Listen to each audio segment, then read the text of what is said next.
Hello বন্ধুরা, ছোট একটা নিউ ব্লগ নিয়ে চলে এসেছি। এই ব্লগটা হঠাৎ করেই প্ল্যান হয়ে গেল বন্ধুরা, আমরা সবাই মিলে বকখালি ঘুরতে যাব। তো আমি নাইট ডিউটি থেকে ফিরলাম, তো ফিরে না ঘুমিয়েই বন্ধুদের সঙ্গে বেরিয়ে পড়লাম। রাজমিস্ত্রি কাজে, ঠিক আছে।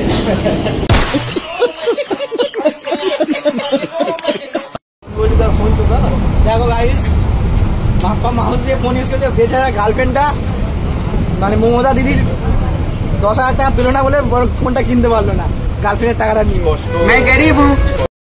হ্যালো গাইস, চলো। এটা কোন এক্সপ্রেস? অটল এক্সপ্রেস। জামতলা कहां से आते हैं? ওই তো জামতলা পৌঁছা যায়। তো গাইস, নামখানা স্টেশনে নেবে আমরা এখন একটা গাড়ি ভাড়া করে তো যাচ্ছি বকখালি সমুদ্র। গাইস নেমে গেছি আমরা, ঠিক আছে। টাকা পয়সা দিচ্ছে। তো গাইস, আমাদের নিচে নেমে খুব জোর খিদে পেয়েছিল, তো আমরা সবাই একটু কিছু খেয়ে নিলাম, নিয়ে এবার চলে গেলাম লজে। তো গাইস, আমার ওখান থেকে খাওয়া দাওয়া শেষ করে তো বন্ধুদের বললাম তোরা লজে যা, আমরা দুজন একটু ঘুরে আসি। তো আমি আর বাপ্পা একটু ঘুরতে বেরিয়ে গেছিলাম। তো এখানে এসে তো এত পরিমাণে সাদা বালি চোখে মুখে পড়ছিল না, সত্যি খুব বিরক্ত লাগছিলো, মানে ভালো লাগছিল না। এত পুরী গেছি, দীঘা গেছি, এত পুরী দীঘাতে ওরকম হয় না। এটা সাদা বালির কারণে প্রচুর পরিমাণে ধুলোবালি চোখে মুখে পড়ছিল। আর তোমাদের কি মতামত, বকখালিতে কেমন লাগে বলো? আমার তো অতটাও ভালো লাগে। और अभी तो रुको, क्लाइमैक्स अभी बाकी है।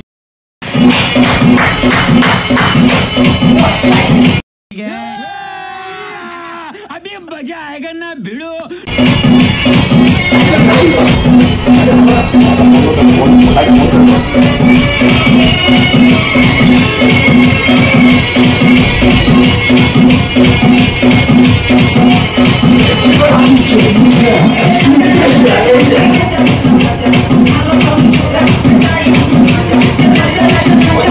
আসলে সবাই ভাববে হয়তো প্রচুর পরিমাণে অ্যালকোহল আমরা খেয়েছি, বাট এরকম কিছুই না। আমরা দু একজন খাই, বাট সেরকম না। আর আমরা দু একজন বন্ধু, তার মধ্যে আমিও কোনোদিন আজ পর্যন্ত খাইও নি অ্যালকোহল।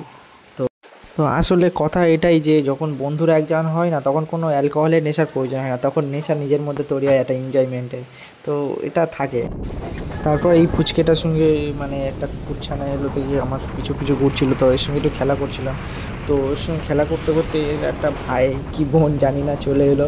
তো আসার পরে হঠাৎ করে দেখি এর মাও চলে এলো। তো ওর মাকে দেখে আমার খুবই ভয় লাগছিল, ভয় লাগার কারণে আমি সরে এলাম আর খেলছিলাম, কারণ হঠাৎ করে কোথায় কামড়ে দেবে। রুমটার আলাদ কি করেছে দেখো, ঠিক আছে। এবার সব আমরা বেরিয়ে যাচ্ছি বাড়ি থেকে, চলো। Hi guys, welcome to my blog.